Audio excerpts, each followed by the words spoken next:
جس طرح لوگ ایک اچھا بیٹا بننا چاہتے ہیں اور جس طرح لوگ ایک اچھا والد بننا چاہتے ہیں، جس طرح لوگ ایک اچھا بھائی بننا چاہتے ہیں، اچھا استاد بننا چاہتے ہیں، اور مجموعی طور پر لوگ ایک اچھا انسان بننا چاہتے ہیں، اپنے ملک کا اچھا شہری بننا چاہتے ہیں، اسی طرح ہر مسلمان کی خواہش ہوتی ہے کہ وہ ایک اچھا مسلمان بھی بنے۔ اپنے تئیں لوگ اس کے لیے جدوجہد بھی کرتے ہیں، کوشش اور کاوش بھی کرتے ہیں۔ کچھ لوگ یہ سمجھتے ہیں کہ میں خدمت خلق کرتا رہوں، اللہ کے بندوں کے کام آتا رہوں تو میں ایک اچھا مسلمان ہوں۔ کچھ لوگوں کا یہ خیال ہوتا ہے کہ اگر میں سخاوت صحیح طور پہ کرتا رہوں، اپنا حلال اور محنت سے کمایا ہوا پیسہ راہ خدا میں خرچ کروں تو یہ میرے بہترین مسلمان ہونے کی علامت ہے۔ کچھ لوگوں کی یہ رائے ہوتی ہے کہ وقت پر نماز پڑھوں، زکوٰۃ ٹائم پہ دوں، حج فرض ہونے پر فوراً کر لوں، اللہ تعالیٰ عمرے کی سعادت بار بار عطا کرے تو میں ایک اچھا مسلمان ہوں۔ ہم نے لوگوں کو یہ کہتے ہوئے بھی سنا ہے کہ چونکہ میں کسی کو تکلیف نہیں دیتا، میری وجہ سے کوئی پریشان نہیں ہے، میرا لب و لہجہ محتاط ہے، تو میں ایک بہترین مسلمان ہوں۔ تو اپنے اپنے حساب سے لوگ تعین کرتے ہیں کہ میں ایک اچھا مسلمان ہوں۔ کیوں نہ ایسا کریں کہ اللہ کے قرآن سے پوچھیں کہ بہترین مسلمان کون ہے اور سچا مسلمان کون ہے، اور وہ کون سے مومن ہیں جن کو اللہ فرماتا ہے کہ اولئک ھم المؤمنون حقا، یہی لوگ سچے مومن ہیں۔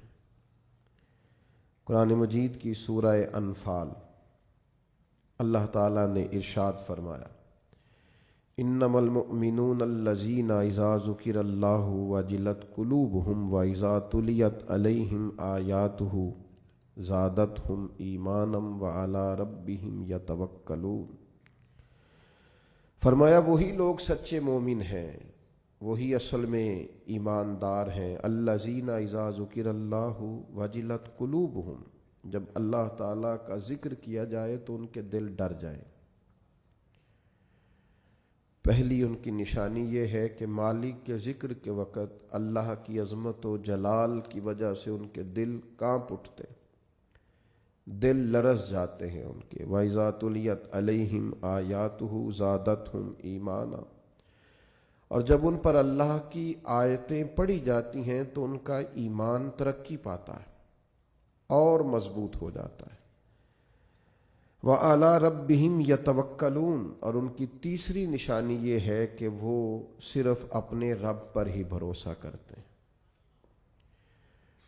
پکے اور سچے مومنوں کی چوتھی علامت یہ ارشاد فرمائی کہ الذین یقیمون الصلاۃ، وہ لوگ جو نماز کو صحیح ادا کرتے، وَمِمَّا رَزَقْنَاهُمْ يُنْفِقُونَ، اور جو ہم نے انہیں دیا ہے اس میں سے ہماری راہ میں خرچ کرتے۔ پھر دوبارہ سے سمجھیے گا، فرمایا مومن وہ ہیں کہ اللہ کا ذکر کیا جائے تو ان کے دل ڈرتے ہیں، اللہ کی آیات کی تلاوت کی جائے، قرآن مجید کو پڑھا جائے تو ان کا ایمان ترقی پاتا ہے، وہ اپنے رب پر بھروسہ کرتے ہیں، نماز کو صحیح ادا کرتے ہیں، جو ہم نے انہیں دیا ہے اس میں سے ہماری راہ میں خرچ کرتے۔ 5 علامتیں جن میں پائی جائیں، رب فرماتا ہے اولئک ھم المؤمنون حقا، یہ سچے مومن ہیں، یہ حقیقی مسلمان ہیں۔ اے اللہ، یہ 5 کام ان لوگوں نے کر لیے، ان 5 کاموں پر انہوں نے استقامت اختیار کر لی، یہ 5 اوصاف، یہ 5 خوبیاں ان لوگوں نے اپنے اندر پیدا کر لی۔ تیرا اعلان کرم ہوا کہ یہ سچے مومن ہے تو انہیں ملے گا کیا؟ تو انہیں عطا کیا کرے گا؟ تو رب کریم نے فرمایا 3 انعام دوں گا میں انہیں۔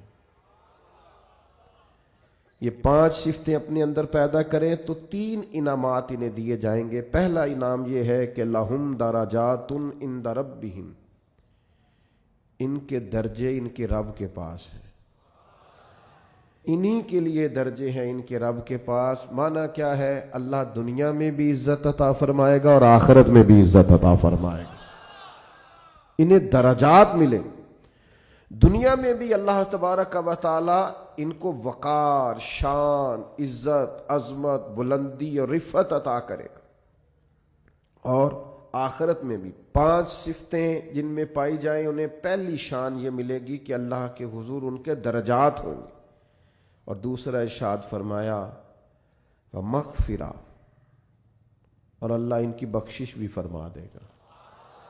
درجات کی بلندی بھی نصیب ہوگی اور بخشش بھی ملے گی. ورزق کریم، اور انہیں رسوا ہو کے رزق نہیں کمانا پڑے گا، اللہ انہیں عزت والی روزی عطا فرمائے گا. یہ بڑا خوبصورت لفظ ہے اور بڑا معنی خیز ہے اور بڑا سمجھنے والا. آپ اس پر غور فرمائیں کہ ورزق کریم، انہیں عزت والی روزی دی جائے گی. ارشاد فرمایا لہم درجات عند ربہم ومغفرۃ ورزق کریم. اللہ کی بارگاہ میں ان کے درجے بھی بلند ہوں گے، ان کی بخشش بھی کر دی جائے گی اور انہیں عزت والی روزی بھی عطا کی جائے گی.